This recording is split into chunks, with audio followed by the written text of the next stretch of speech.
Hey y'all, welcome back to the podcast. I'm your host, Vashti Sarah, and you are tuned in to another episode of All the Things where we literally talk about all the things.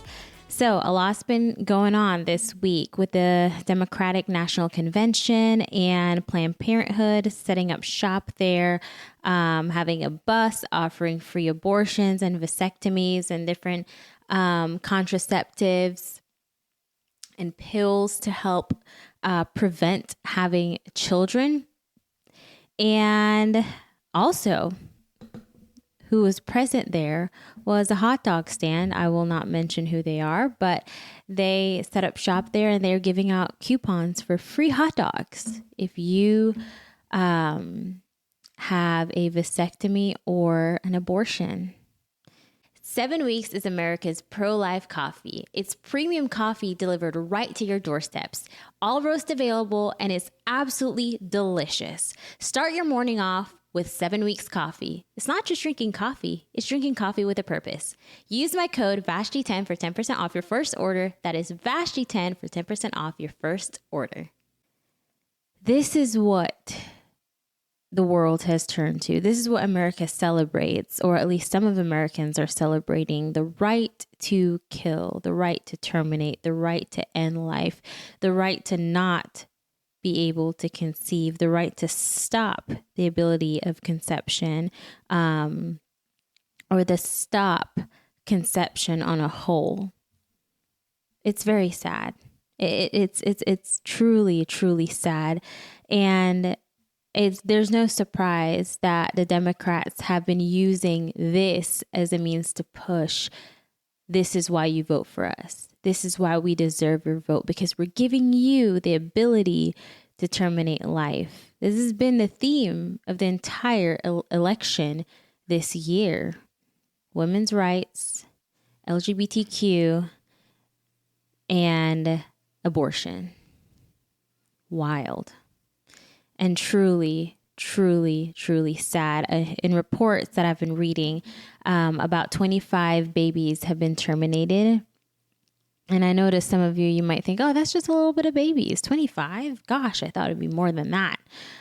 That's 25 heartbeats, 25 babies. And I'm sure there's more, and that report will change. But as far as we know, 25 babies have been reported to have been aborted at the National Democratic Convention, utilizing the Planned Parenthood bus. It's just sickening. It's sad. It's sickening. And in the reports and all the news reports, you'll read thousands upon thousands lined up. And the night before Planned Parenthood released that they are offering this and you can schedule an appointment within a couple minutes. Appointment slots were completely booked. 25 abortions, 25 babies, 25 lives, 25 souls that never had the ability to enter this world, never had a choice for themselves. 25. You know, nothing's new under the sun, and the Lord is very clear about that. But my husband actually was telling me, he was studying Jude, and he told me, you should read Jude again. And this is exactly what we're going through right now in this world, especially with abortion being pushed so heavily.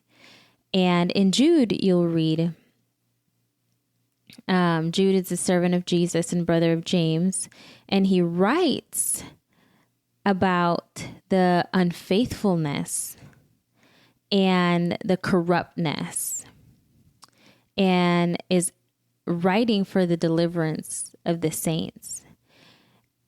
And if you read it, he mentions in verse 7, even as Sodom and Gomorrah and the cities about them in like manner, giving themselves over. He's talking about what's happening there, over to fornication and going after strange flesh, are set forth for an example, suffering the vengeance of eternal fire. Likewise, also these filthy dreamers defile the flesh, despise dominion, and speak evil of dignities. Yet Michael the archangel, when contending with the devil, he disputed about the body of Moses, durst not bring against him a railing accusation, but he said, The Lord rebuke thee. But these speak evil to those things which were not, but what they know naturally as brute beasts. In those things they corrupt themselves. Woe unto them, for they have gone in a way of Cain, and ran greedily after the error of Balaam for reward, and perished in the gainsaying of Kor. These are spots in your feasts of charity, when they feast with you, feeding themselves without fear. Clouds they are without water, carried about of winds. Trees, those fruits wherein without fruit twice died, plucked up by the roots. And it goes on and on and on. But it's talking about exactly what's going on today. We are fed by the flesh, evil. We're just as Sodom and Gomorrah, same-sex relationship, killing of the innocent, and we have no remorse. And we're actually celebrating abortion. It's not in secret. It's not hidden anymore. Sin is in our face, and it's really sad. And I think what's more sad are Christians hiding. We don't want to offend our family members. We don't want to offend our friends. We don't want to lose clout. So we'd much rather sit in the background and hide, save face, than to stand up for what we believe in and stand for truth and call things out as they are and say, this is a sin. This needs to stop. And we don't want to vote. And there's this false understanding. There's this false belief that, well, my vote's not going to change anything. So why vote? Why even have a say? God's going to do what he needs to do anyway. So, I mean, my vote doesn't count. But God uses his people for things to happen. God uses his people in order to execute plans. So if we don't exercise our rights to vote, if we don't exercise our rights for freedom of speech, we're doing an injustice to Christianity. We're doing an injustice to that freedom we've been given. Like I said in the last episode, what we need to do as believers is pray, stand our ground, and take action where action is necessary. We can't be the Christians who are just trying to stay in the middle to avoid friction, trying to stay in the middle to avoid drama. We can't be that type of Christian. I mean, you can, but I would wager to question your Christianity if comfortability is more important to you than standing up for truth. That I would question. Are you more concerned about people liking you or making heaven crowded? What matters more to you? We got to pray, and we got to do our part, and we got to figure out where we stand, what we believe and why, and truly, truly stand firm and not allow media and the want and desire for applause from others and the acceptance of others to sway how we believe and think. I hate abortion. I hate it. I hate it so much. I hate it with a passion. And especially having walked through a pregnancy myself, I hate it even more. Because I remember going into our first appointment, I'm laying there and they put the ultrasound Doppler monitor on me, and I saw the heartbeat flicker and how powerful my baby was. And at the time, she was only 8 weeks old. But you see that heartbeat pumping, working.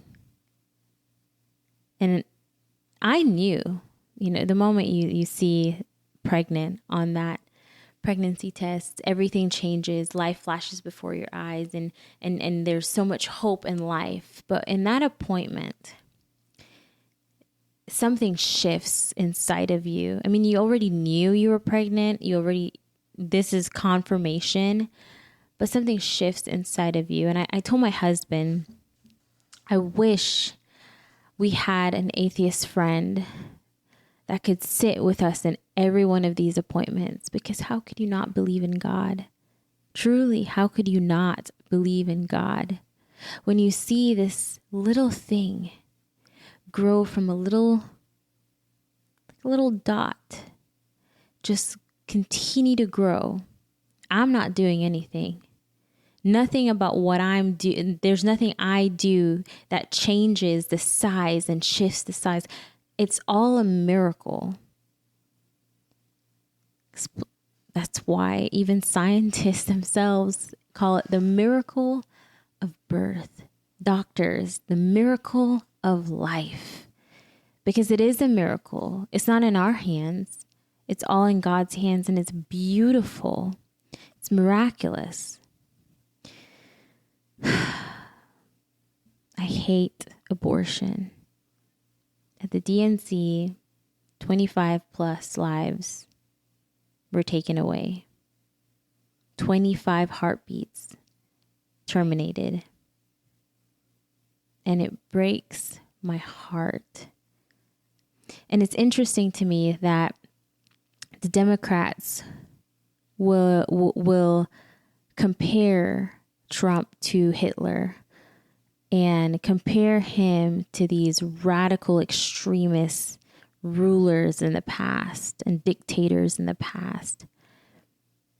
But they don't see that this current party, they don't need a concentration camp. They've convinced society that they need to kill. They've convinced society to terminate life themselves. They've convinced individuals, people, you can do it. We accept it. You do it. They don't need concentration camps. They're willingly providing you the ability to terminate life on your own. And it's really, really sad. My prayer is for salvation for every person that took that step to terminate life, because we serve a forgiving God. We serve a God that is absolutely forgiving. But for our government, that there will be a shift or a change. And if there's not a shift or a change, that a new president gets elected that will serve the country well and stand for truth, morals, and ethics. But it does require us to do our part. It does require us to stand up and be firm in what we believe in and why. That's a requirement. It does require some action on our part. But 25 lives, 25 babies. Breaks my heart. Every Life is America's pro-life diaper and wipes company. My family absolutely loves them. There's no harsh toxins, there's no chemicals. It's perfectly safe for your little one. We love Every Life, their mission, their vision, everything about them. Use my code VASHTY10 for 10% off your first order. That is VASHTY10 for 10% off your first order. Well, secondly, what I wanted to talk about today was Ariana Grande. Ariana Grande recently released her perfume line, and this was released on July 28th, July 29th, something like that. Let me see here. It was released on July 29th, and the fragrance title, the name of her fragrance is God is a Woman. God is a Woman. That's the fragrance name. And this comes from one of her songs that was released a couple years ago, God is a Woman.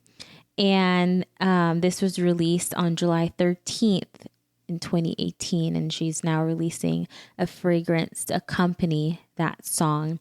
And in the song, I don't know, I've never heard it before, but I have perused through the lyrics, and as far as what I can comprehend, this is a sex song. This is about how good of sex she can offer, that whoever she's having sex with will say God is a woman because it's so good and it's so unbelievable.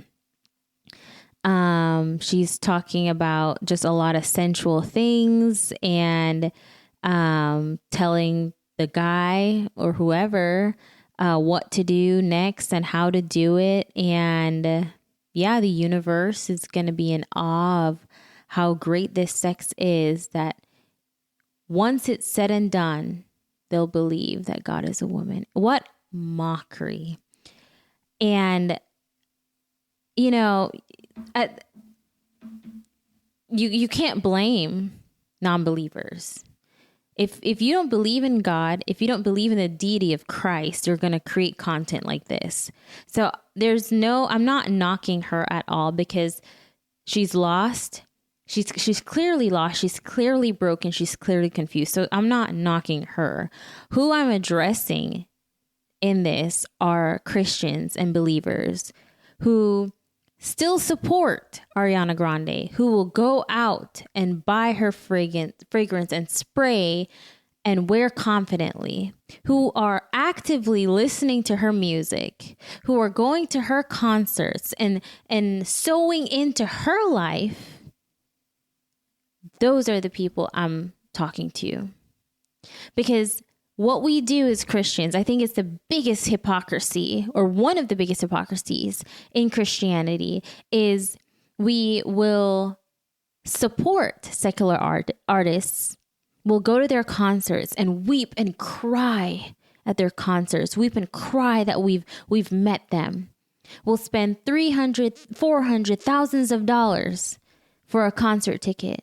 We'll get decked out in the nicest clothes. We'll buy Gucci we can't even afford.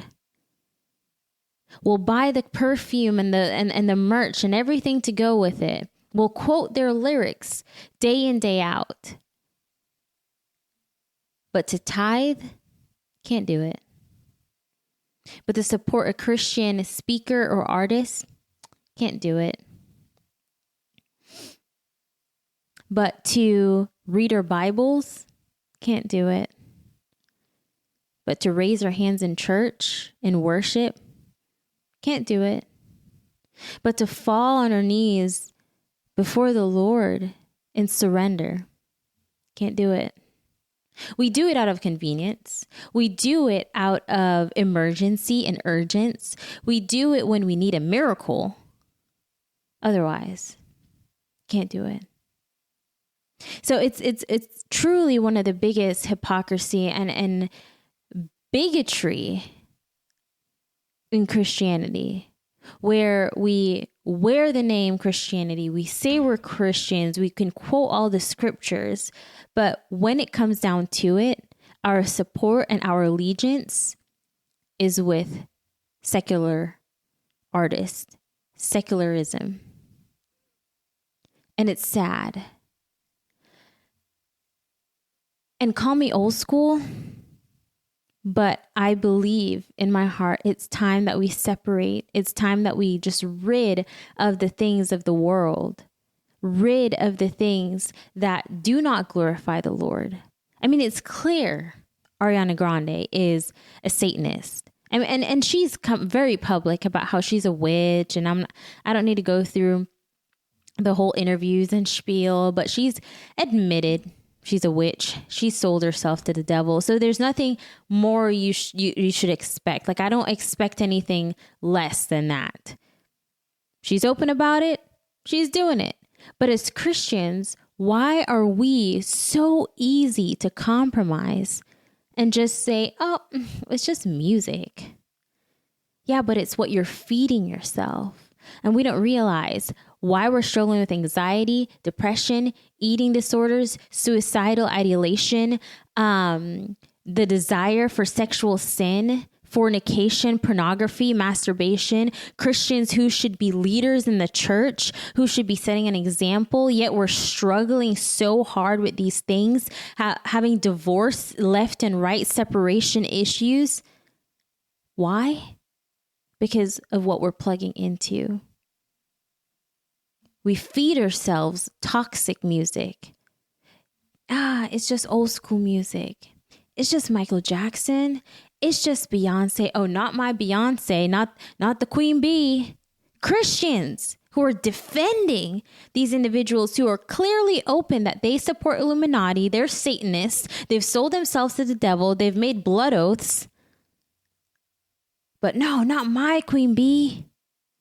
Not Taylor Swift. Not Ariana Grande. We're so hooked. We have this soul tie to secularism. We have this soul tie to secular artists, and we've become devout worshipers to them, and we don't even realize it. We've devoted our lives to them. We listen to their music constantly. We quote them. We follow them on Instagram. Here's the thing that's just it's mind-blowing. We don't follow Christianity. We don't follow preachers and pastors and accounts that uplift and edify us. Who do we follow? We follow Kim Kardashian. We follow Taylor Swift. We follow Ariana Grande. We follow Beyonce. We follow all the cool people, the cool artists. We follow them. We keep up with their life. We want to become just like them. We dress like them. We act like them. We talk like them. We have their lingos, their mantras. Which makes me question, who are you trying to become like? More like Christ or more like the world? For crying out loud, we were called to be different. We were called to be the salt and light of the earth. But we look no different. We dress the same, talk the same. We have the same swag. And I'm not saying you're not allowed or it's not good to have nice things. I enjoy having nice things. But reality check, why are we doing what we're doing? Who's influencing our thought life? Who's influencing our habits? Who's influencing what we buy, what we bring into our home? That is the question. God is a woman, according to Ariana Grande. So as a Christian, I challenge you. Unless you believe that, why are you supporting her?